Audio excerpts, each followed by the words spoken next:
Welcome back to the Response Drivers Podcast, where we feature top marketing minds and dig into their inspiring stories. Learn how these leaders think and find big ideas to push your results and sales to the next level. Now, let's get started. Hey, I'm Rick Rapay, host of the Response Drivers Podcast. Here I dive deep with marketing experts and innovators to learn how they approach targeted marketing and use data-driven strategies to acquire and retain customers.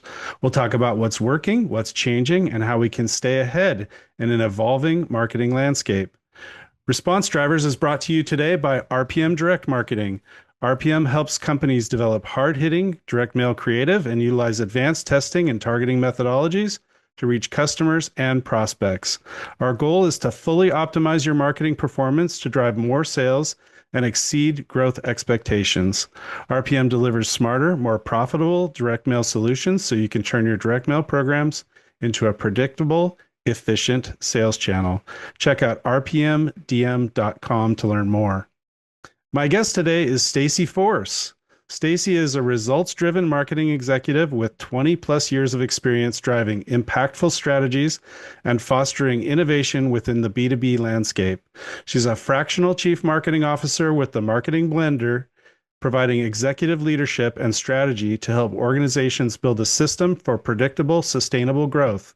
She's also the co-founder and chief commercial officer for Geminon, an employee experience solution that transforms workplace contributions into portable, verified micro-credentials through AI-assisted peer recognition.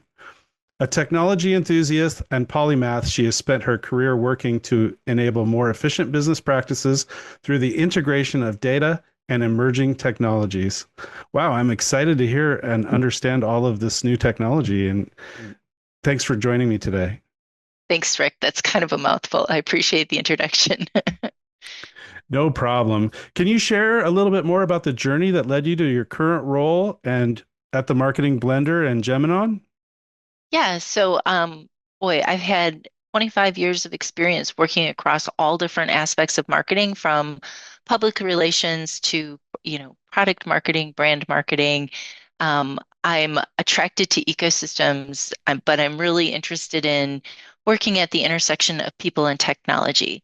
And so I spent about 10 years working in HR, mostly in product marketing and disruptive innovation. And at the end of the day, I realized that my passion was really for helping organizations think about creating that very predictable success framework, so that they can really, tell a differentiated brand narrative and put the pieces in place to tell their story. Wow, that's great.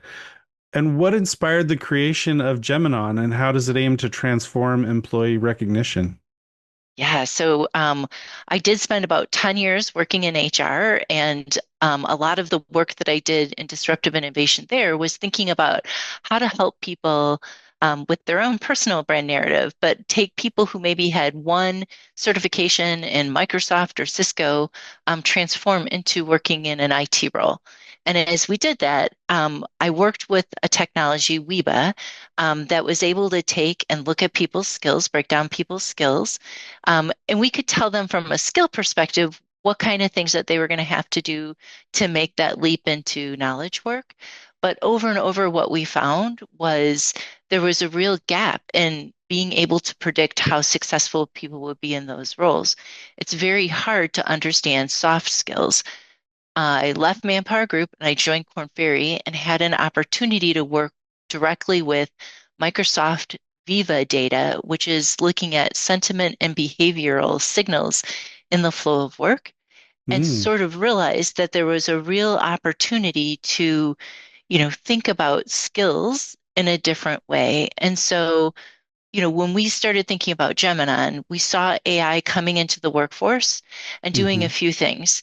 World Economic Forum says by 2030, 65% of people will work project or outcomes-based roles. Coupled with the massive impact that AI is going to have on how people work, I really believe that organizations are going to have to disassemble work and rethink about how people and technology work together to maximize each other's value and to really drive productivity. And then the one last thing that really tipped us over for Geminon was, this idea that skills, hard skills, are expiring faster than ever before as AI can do things that we can describe really well. And Mm-hmm. so for people to be successful in the coming years, it's really going to be about how they get work done. And so a focus on softer transferable skills, it was the combination of those things that led us to Geminon, which is really all about helping people create agency as work evolves and giving organizations the ability to assemble smarter project-based teams. Wow, that's amazing. Can you talk a little bit more about how AI assisted micro credentials would impact employee engagement and organizational culture? Yeah, yeah. So one of the things that I saw big time, especially because I have teenage children, is Mm-hmm. that in today's like and subscribe culture, young people, especially people just coming into the workforce now, really Mm-hmm. expect to have more real-time affirmation than our systems are prepared to give. So I saw a statistic that said people under 35 expect to have positive affirmation from their managers once a day, which is Mm. crazy. Nobody's built to do that. And so, you know, we call Geminon a peer-based recognition system because as people are going through the course of work, they can gem each other or recognize good behavior. And then we use a large language model to take those behaviors and start to build people's gem sphere, or essentially their digital credential that looks at Mm-hmm. how they're performing against the five key soft or transferable skills. Mm. So you've got that consistent validation from your peers. It's visible through the shine to your whole organization, and it allows individuals to start creating a validated record of their performance. So it is Mm. kind of like a digital 360, a digital real-time 360, or a Mm. real-time performance evaluation. And then we write the person's gem sphere, or sort of their validated credentials, into a digital blockchain. So you've got a credential that you can take with you from company to Mm. company, from project to project, and you can share it with your peers. Wow. Will you, do you know, or could you tell us what those five key soft skills are that you mentioned? Yeah, absolutely. So critical thinking, Mm-hmm. communication, Mm-hmm. collaboration, Mm-hmm. creativity, and Mm-hmm. acumen. And that is based on work that we did with a group out of Harvard, the 21st Century Skills Curriculum, Mm-hmm. and sort of blended with a Hogan-based raw assessment for what does it take to be employable, generally employable, and successful in any role. And we Mm-hmm. bridged the gap between those two to come up with our model. Mm. Interesting. Wow.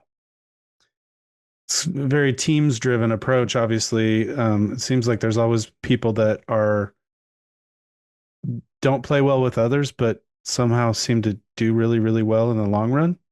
Yes, yes. A lot of the solutions that are out there that are looking at projects like, and I hate to name them, but things like Jira give you great insight into the work that's being produced, but you Mm-hmm. don't necessarily have the insight on how are teams interacting and what are the different skills of each of the team members.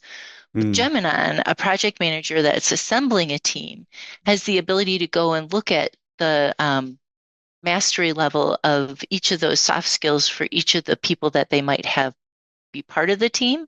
Mm-hmm. And we also give back a lot of really good dynamics about how the work is getting done, how people are collaborating with each other. And we Mm-hmm. even use some of the language that people are using in their affirmations or their GEM awards to Mm. go and look at how is the culture of that team? How are people like what does that actually look like? So we're really Wow. hoping to quantify a lot of those behaviors with Gemini. Wow. Wow. AI assisted team building. Amazing. Exactly. Wow. Um, how can you talk a little bit more about in what ways have you seen AI transforming marketing practices? I mean, we're already talking about it, but how do you see this changing and evolving in the near future? Yeah, so I guess first I'm going to answer a question that you didn't ask me a little Okay, bit, sure. to say that when we talk about artificial intelligence, I think that artificial intelligence itself needs a brand facelift. You Ah, know, we talk about artificial intelligence, particularly in marketing, and there's the connotation that, oh, if you're using AI, maybe you're lazy or unexperienced, and it's sort of closing the gap for you. yeah, You it's know, like if we, cheating. It's unfortunately That's feels exactly like how we framed cheating, it. right? Yeah, yeah. I recently was listening to Sorry Is Out from Sublime, and she was talking about, if we had called AI CI, collective intelligence, Mm, that would give us such a different frame of reference when it came to how you're inviting expertise into the room when you're doing your work. And mm, so, I think that that is a really critical way to look at AI, not as something that's going to replace our jobs, but something that's going to give us a new toolkit. mhm. We'll have to level up and think about how to use it differently, but it is this fabulous collection of knowledge that we can tap into. And she likened it to, when before we had laundry machines, people did their laundry once a month, maybe. Um, Yeah, and once we probably. introduced washing machines, we started doing it every week. So in some ways, it created less of a load, but more work. It raised the bar and what we thought was normal. And I really look at AI in a similar way. AI Yeah, is raising the bar on what our capabilities are. And yeah, yes, it gives us the ability to 10x our work, but the work that we're doing now is and will do in the future is going to be different. yeah. I sometimes I talk about the three levers of strategic advantage, and those are, cost, personalization, and Mm-hmm. differentiation. And if you Mm-hmm. think about AI, cost and personalization are two things that the machines will always do better than a human being can. And so Mm, as marketers, we have to lean into differentiation. And mm. that can look like product differentiation. That will look like brand differentiation. And to come all the way full circle to the question that you actually asked, um, the data that we'll use is data to really understand our customers, both psychographically and demographically, so that we Mm, can create a very differentiated offering that meets their needs, and then that we've got the ability to reach them, where they are, with mm. messaging that is really compelling based on the problems that they're trying to solve. Yeah. Well, that's really, really interesting. I mean, obviously you're talking about compiling with Geminon, you're talking about compiling this new sort of information about employees and workers. And I imagine that also flowing into compiling a whole bunch of new information about consumers that can be used for personalization and for, specific messaging and tailoring things to that individual person rather than treating the audience as a whole. That's very interesting and what a lot relates a lot to what we do in direct mail and direct marketing all the time. Yeah, I would just say, Rick, that I'm a big direct mail fan, and I Mm, think it speaks really beautifully to differentiation. If you mm, think about the top of the funnel is a noisy, crowded place, and people's attention span is, grows smaller and smaller every day. I think mm-hmm, direct mail is really interesting because so many people will receive something and leave it on their desk. I think I mm-hmm, saw a statistic that the average person something will hang around for between 9 and 30 days. There isn't a mm-hmm. single thing that we're doing electronically that has that staying power. Yeah, no, even with we produce some small catalogs for some of our clients, and it was a bit of a hard sell selling them on doing a small catalog because this might be like an internet and cable company. And they're like, really? We've been doing postcards. Why would we do a catalog? But we've tested catalogs and we found that they stay around for 60 to 90 days. And each subsequent mailing drives people back to the catalog and then they're responding from the phone number in the catalog. So yeah, they can have a very, very long shelf life for sure. Um, That feels like differentiation in action. Yeah, I think direct mail is a good way to differentiate your marketing message from all the other digital clutter out there in the world. And that's definitely what we try to do. I mean, be a little bit of the antidote for, or at least complementary to the digital marketing that's happening and that is so hard to break through. Yeah, absolutely. Well, let's see. How do you approach integrating data analytics into developing effective marketing strategies?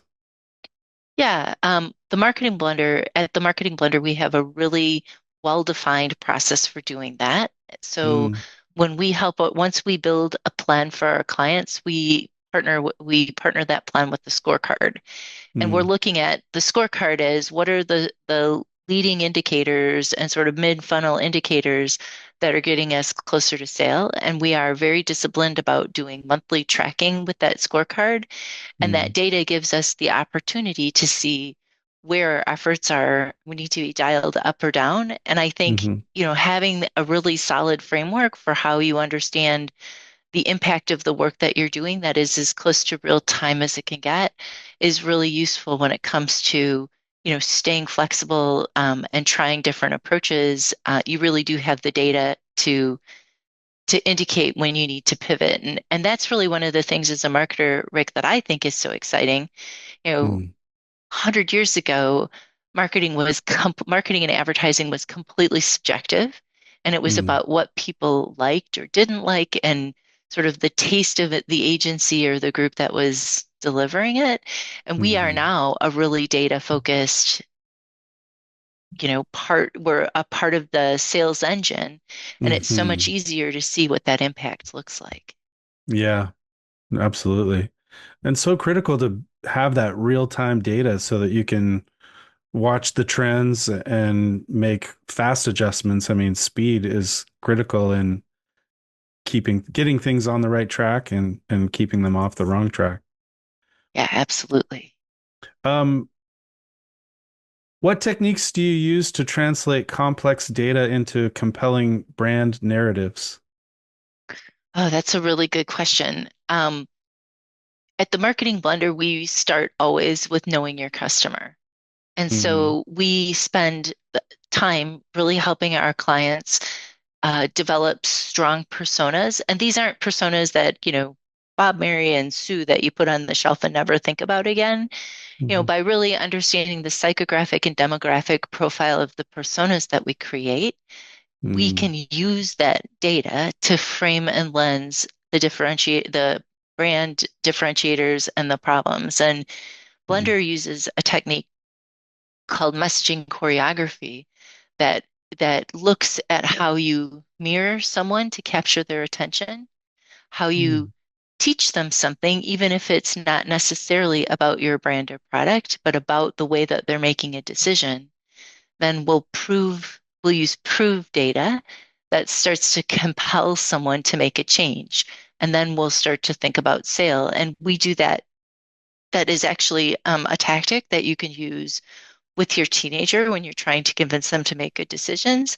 And you can lay it over a marketing funnel and use that to help inform how you approach the different types of activities that you're reaching your customer with in a very sort of data driven and intentional way.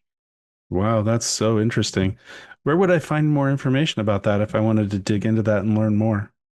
Oh, the marketingblender.com is a Oh, resource. okay. And we also have an award-winning podcast that our Mm. CEO, Dacia Coffee, um, has started. And she also has a book called Corporate Caffeine. So there's lots of different ways to learn about those methodologies.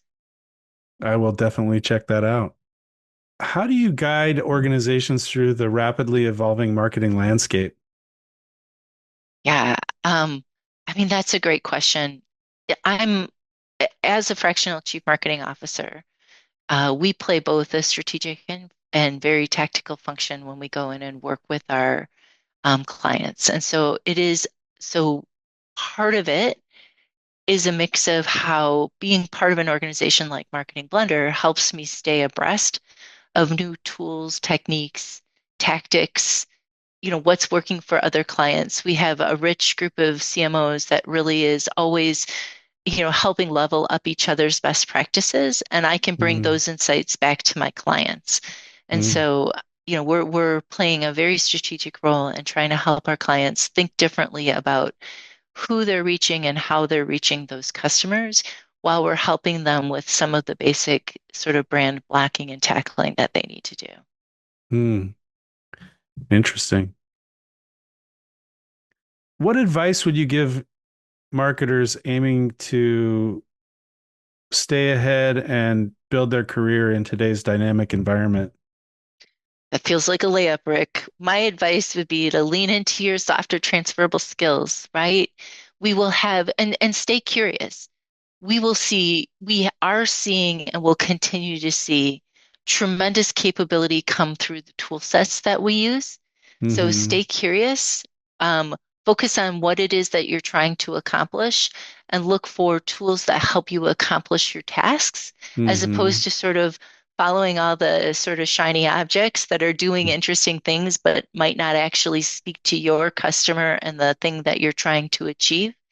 Um, Hmm. and then really, those five soft skills we talked about are critical to success in any role. And I think particularly for marketers, making sure that, you've got strong communication skills and you're thinking about ways to lens your narrative from your customer's perspective.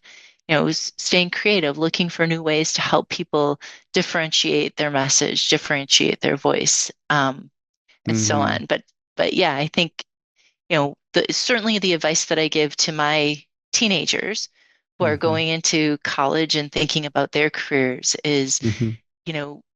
we are in such an exciting moment. It's the time to stay flexible, curious, and specialize in the things that are going to help you succeed personally. And the hard skills and the tasks and the what it is that we will do will continue to evolve. Yeah. Well, and it seems like a lot of people are fearful of AI and the innovations that are happening right now so rapidly. But you're really encouraging people to embrace those changes and become experts in new tools and be curious about learning all the new tools. And I think that's really great advice, especially for Yeah. young people. OpenAI, which may be a little biased, but they did put out the statistic that 80% of jobs and roles will be changed significantly because of AI. And I just believe that's our opportunity to become orchestras of our careers. And we Hmm. should think that we're about lending our skills to the places where we can create the most value, and always looking at how do you level up? How do you use Hmm. this tool set as an enabler, and Hmm. really use it to allow you to do um, good work? Yeah. Well, I heard someone say too that the people that do figure it out and use it to level up will be, like you said, 10x better than they were before. Um, and the hard part about that is also that I guess society has to figure out what to do with the rest of the people that don't come along for the ride, right? So that is a bit of a challenge that we have to figure out, but I'm sure someone smarter than me will definitely be taking that on. Yeah, that feels like a topic for another day, Rick. Yeah, that's a big one. A big one for sure. Um, well, this has been really interesting, and we've covered a lot of great topics and a lot of interesting ideas. So I really appreciate your time. And I want to say if people are interested in learning more about anything that we've talked about or getting in touch with you, how would they go about doing that? I'm always available on LinkedIn, and I'm always open for conversation. I'm Stacey Force. If you're curious about Geminon, Geminon.ai is our website. Mm, And if you're curious about Marketing Blender, I would encourage you to go listen to the podcast where the team always has great advice on how to think about everything from pay-per-click all the way to um, some of the scorecarding and messaging choreography that we've talked about. that sounds great. I'm definitely going to check that out. And I appreciate your time today and thank you very much. And we'll hope to talk to you again soon. Thanks, Rick. Great discussion. That's a wrap for this episode of Response Drivers. Thanks for tuning in.